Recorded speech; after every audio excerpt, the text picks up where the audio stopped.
अब प्रजाजन के कृत्य को कहते हैं। भावार्थ इस मंत्र में उपमा अलंकार है।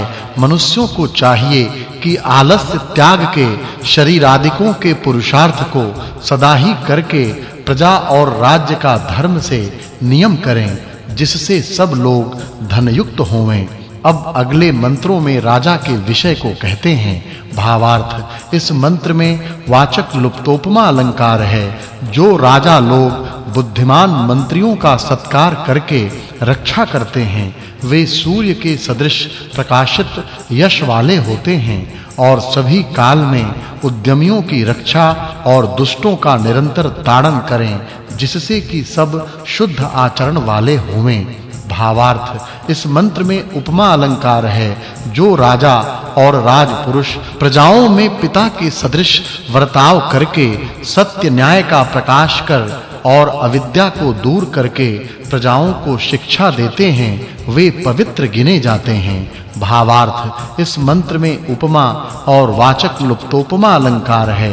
सब मनुष्यों को चाहिए कि धर्मयुक्त कर्मों को करके विद्या और सभा में प्रीति उत्पन्न करके पवित्रता की कामना करते हुए विद्या और जन्म के बढ़ने वाले बिजली आदि की विद्या को बढ़ाते हुए चक्रवर्ती राज्य करके आनंद का निरंतर भोग करें। अब राजा के विषय को कहते हैं। भावार्थ इस मंत्र में उपमा अलंकार है। जो मनुष्यों के मध्य में राजा का जन्म वह बड़े पुण्य से उत्पन्न हुआ, ऐसा जानना चाहिए। जो राजा विद्यमान न हो तो कोई भी स्वस्थता को प्राप्त हो, और जैसे मेघ के समीप से सबका जीवन और वृद्धि होती है, वैसे ही राजा के समीप से सब प्रजा के वृद्धि और जीवन होता है। भावार्थ हे राजन, जैसे सूर्य से उत्पन्न प्रातः काल सबको शोभित करता है, वैसे ही ब्रह्मचर्य से हुए विद्वान हम लोग आपकी आज्ञा अनुकूल जैसे वर्तें, वैसे ही आप हम लोगों का हित निरंतर करो और सब हम लोग परस्पर मेल करके और अन्याय दूर करके धर्म संबंधी कर्मों को प्रवृत्त करें। भावार्थ राजा को चाहिए कि यथार्थ वक्ता ही पुरुषों के वचनों को सुन और उत्तम प्रकार विचार कर सेवन करे। उन यथार्थ वक्ता पुरुषों के लिए प्रिय वस्तुओं को देकर वे निरंतर संतुष्ट करने योग्य हैं। इस प्रकार राजा और यथार्थ वक्ता पुरुषों की सभा सब मिलकर सब कर्मों को सिद्ध करें। इस सूक्त में राजा, प्रजा और यथार्थ वक्ता पुरुष के कृत्य वर्णन करने से इस सूक्त के अर्थ की इससे पूर्व सूक्त के अर्थ के साथ संगति जाननी चाहिए। यह द्वितीय सूक्त और 19वां वर्ग समाप्त हुआ। अब 16 ऋचा वाले तीसरे सूक्त का वर्णन है। उसके प्रथम मंत्र से सूर्य रूप अग्नि के दृष्टांत से राजा प्रजा जनों के कृत्य का वर्णन करते हैं। भावार्थ इस मंत्र में वाचक् लुप्तोपमा अलंकार है। हे विद्वान लोगों, राजा और प्रजा जनों के साथ एक सम्मति करके जैसे ईश्वर ने ब्रह्मांड के मध्य में सूर्य को स्थित करके सबका प्रिय सुख साधन किया, वैसे ही हम लोगों के मध्य में उत्तम गुण, कर्म और स्वभाव युक्त को राजा करके हम लोगों के हित को आप लोग सिद्ध करो, जिससे आप लोगों का भी प्रिय सिद्ध होवे। भावार्थ इस मंत्र में उपमा अलंकार है। राजा को चाहिए कि ऐसा गृह बनावे जो कि पतिव्रता सुंदरी मन की प्यारी स्त्री के सदृश सब ऋतुओं में सुख देवे, और वहां स्थित हुआ ऐसे कर्म करे कि जिन कर्मों से अपनी प्रजा अनुरक्त होवे। भावार्थ वही राजा उत्तम होता है जो मोह आदि दोषों से रहित होकर सब वचनों को सुनने, सत्य और असत्य को देखने और मेघ के सदृश प्रजा में अनेक प्रकार का भोग प्राप्त कराने वाला न्यायाधीश होवे। भावार्थ हे राजन, आप जब प्रजा के सत्य न्याय को करेंगे तब ही आपकी आज्ञा के अनुकूल वर्ताव करके प्रजा एक सम्मति से होगी। अब उपदेशक के विषय को अगले मंत्रों में कहते हैं। भावार्थ हे विद्वानों, जो राजा श्रेष्ठ व विद्वानों की निंदा करे वह आप लोगों से रोकने योग्य है और सब राजकर्मों की सिद्धि के लिए समय व्यवस्था करनी चाहिए और जब-जब जो कर्म करना हो तब-तब वह कर्म करना चाहिए। इस प्रकार राजा को उपदेश करना चाहिए।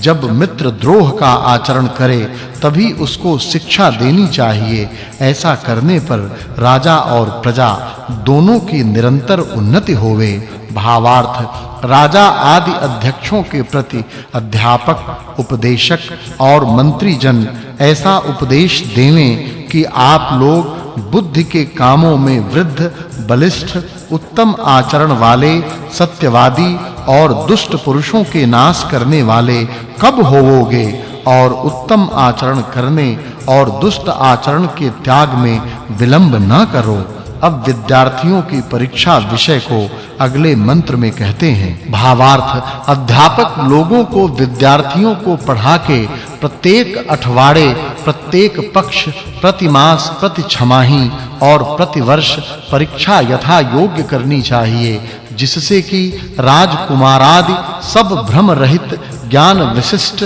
उत्तम स्वभाव युक्त शरीर और आत्मा के बल सहित धर्मिष्ठ 100 वर्ष जीने और न्याय से राज्य के पालन करने वाले होवें। अब अगले मंत्र में राज विषय को कहते हैं। भावार्थ इस मंत्र में वाचक् लुप्तोपमा अलंकार है। जो राजा लोग वायु के सदृश अपने बल को बढ़ाते, योद्धा लोगों के शिक्षक और परीक्षकों का सत्कार करते और प्रश्नोत्तर से सबको जान उनके द्वारा कार्य सिद्ध करते हैं, वे सूर्य के सदृश ऐश्वर्य के प्रकाशक होते हैं। कब मनुष्यों को ब्रह्मचर्य आदि से पुरुषार्थ सेवना चाहिए, इस विषय को अगले मंत्र में कहते हैं। भावार्थ इस मंत्र में वाचक् लुप्तोपमा अलंकार है। जो मनुष्य ब्रह्मचर्य से विद्या और उत्तम शिक्षा को प्राप्त होके और धर्म युक्त व्यवहार से, धर्म का अन्वेषण और इंद्रिय जित होने से नियम से भोजन करने वाले होकर पुरुषार्थ करते हैं, वे स्नेही स्त्री और पुरुष के सदृश आनंदित होकर सब प्रकार वृद्धि को प्राप्त होते हैं। फिर भी पुरुषार्थ कर्तव्यता को अगले मंत्र में कहते हैं। भावार्थ इस मंत्र में वाचक् लुप्तोपमा अलंकार है। हे मनुष्यों, जैसे पृथ्वी के अर्धभाग में बिजली सूर्य रूप से शोभित होती है और दूसरे भाग में रात्रि के समय छिपी हुई चलती है, वैसे ही शयन और जागरण नियम से कर और पुरुषार्थ करके वीर्य बढ़ा के 100 वर्ष की अवस्था युक्त हुए सबको आनंद दीजिए।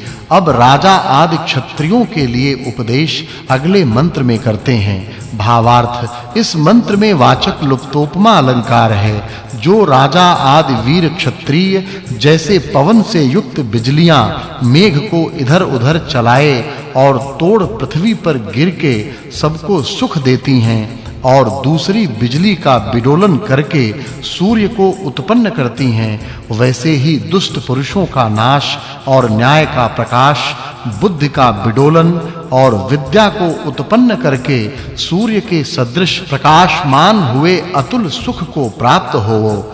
अब संग दोष, अदोष और रक्षा विषय को अगले मंत्र में कहते हैं। भावार्थ इस मंत्र में उपमा वाचक् लुप्तोपमा अलंकार है। हे मनुष्यों, जैसे शुद्ध जल सुखकारी और अशुद्ध दुख देने वाले होते हैं, वैसे ही उत्तम गुणों का संग आनंददायक और दोषों का संग दुख देने वाला होता है।